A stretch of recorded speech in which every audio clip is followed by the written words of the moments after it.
Hi, my name is Dr. Seskaki. I'm a public health specialist.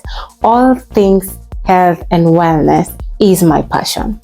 So this is a two-part series where in part one, we talked about fiber and why fiber is a king of the diet.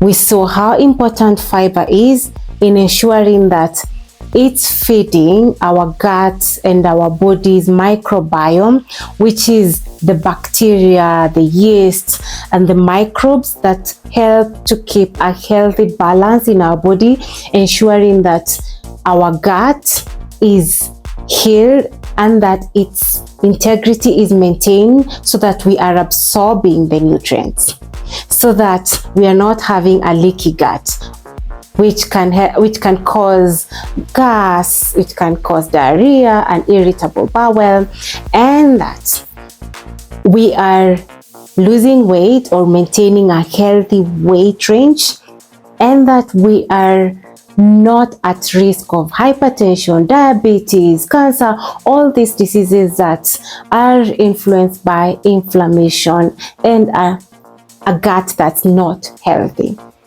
So today we are not going to dwell on that. We are going to look at how can you incorporate more fiber into your diet. Fiber is only found naturally in plants. So then I will focus on plant and naturally based fiber sources.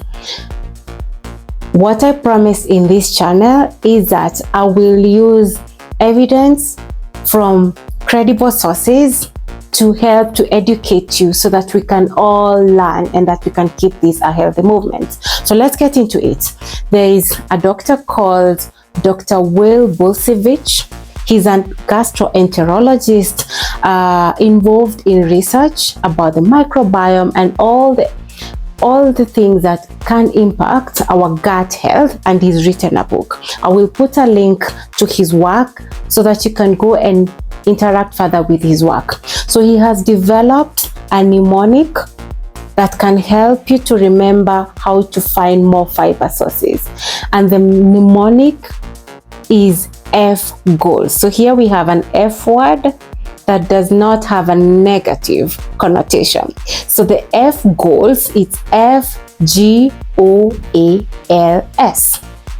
fiber goals. That's how you can remember it. The F stands for fruits and fermented foods. The fruits, when you're eating them, remember to eat them whole. Do not juice them if you want to get the fiber in it. When you juice fruits, you denature them, you remove the good benefits of fiber, and you're taking in more sugar, simple sugars, than you probably want to. One fruit has, ideally, let's take an orange, has the calories that are in one orange fruit, and the calories, the amount of sugar that you'll find in the juiced version is almost 3 to 5 times from just one single cup or one single glass of juice vis-a-vis eating the fruits.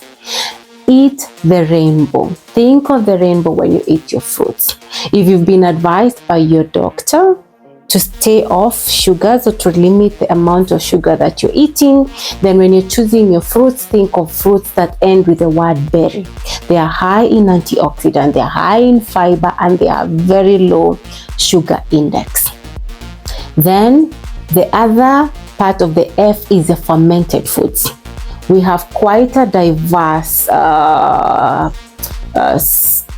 selection of fermented foods based on where we come from, and looking at our African context, we have fermented porridge, and these fermented fruits, we have fermented liquids, like kombucha, we have fermented milk, we have other fermented foods. So basically, fermented foods and fruits is the F. Then we go to G.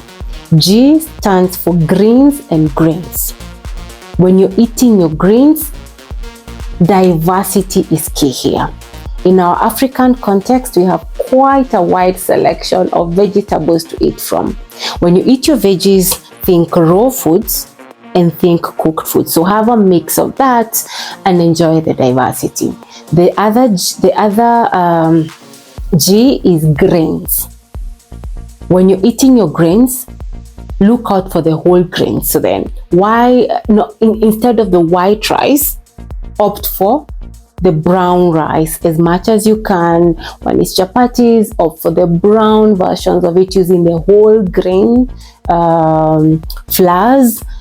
For the bread, be on the lookout. Most of what is termed as brown bread is not wholesome bread. So then it has to indicate in the package that it is whole grain bread, not just the coloring of brown to make it brown bread. And the advantage of this is that you have more of the bran, more of the germ of the seeds that is used to make these foods. So then you're enjoying the nutritious bits plus the fiber benefits that we talked about in my previous video. Then you go to the O in the goals. The O stands for omega. And talking about the omega sources in plant sources is, think of the seeds. That's hemp seeds, the chia seeds, the flax seeds. You can throw these into your salads or you can eat them whole as you like, together with your other nuts. Then the A stands for aromatics. The aromatics are found in your onions, the garlic, the leek. And the trick is that they release an enzyme called allianase. And this, for you to benefit from it, think of chop and wait. So when you chop them, wait for 10 minutes so that this enzyme is released. And what this enzyme does is that it helps to fight bacteria, viruses, parasites, fungi. So it supports in the gut health, in ensuring that we are keeping the healthy microbiomes alive and well fed. And then the L is the legumes. These are the beans, the peas, and these are largely superfoods. They are healthy in such that they have very high fiber content, they have varying protein contents, and they have carbohydrates as a proportion of what nutrients, the macronutrients that they provide us with. Then the last one is, it's quite a mouthy word. It's called the sulforaphane. So this is a chemical that is produced by the cruciferous vegetables, the cabbage, the broccoli, the Brussels sprouts, the cauliflower. And all these foods, the F, the G, the F for the fruits and fermented foods, the G for the grains and greens, the O for the omega, the A for the aromatics, which are the onions, the garlic, the leek, and then the L for the legumes, and the sulforaphanes, quite a mouthy word. Those are the cruciferous vegetables. That's how to add more fiber to your diet so that you're building up a healthy microbiome, a diverse microbiome that self-heals your gut, that improves the way your body takes out the nutrients when you eat food, that feeds the microbiome, that keeps off diseases, that lowers your immune dysregulation, that keeps your weight steady and prevents you from things like hypertension, diabetes, fights off cancers. That's how fiber is king. Thank you for watching my videos. I appreciate the subscriptions. Please share with your friends, share with your family. Your support keeps me motivated to keep looking out for more content, to keep educating you, and so that you can continue growing as a movement. Thank you very much. See you next time. Bye-bye.